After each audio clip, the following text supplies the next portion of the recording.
কর্ম বলতে আমরা কি বুঝি?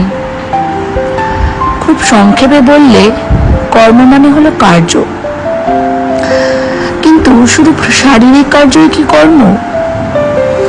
আসলে আমাদের চিন্তা, অনুভূতি, ইচ্ছা এই সব কিছুর মধ্যেই এক ধরনের শক্তি থাকে, সেগুলোকেও আমরা কর্ম বলি। এই কর্মের 3টি স্তর আছে। যখন আমরা একটি বীজ রোপণ করি, সেটি এক প্রকারের কর্ম।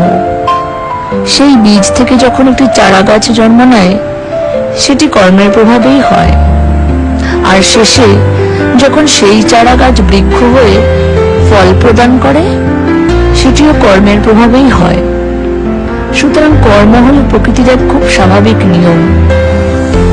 কর্ম হলো এমন এক ক্রিয়া যা আমাদের জীবনকে গভীরভাবে প্রভাবিত করে।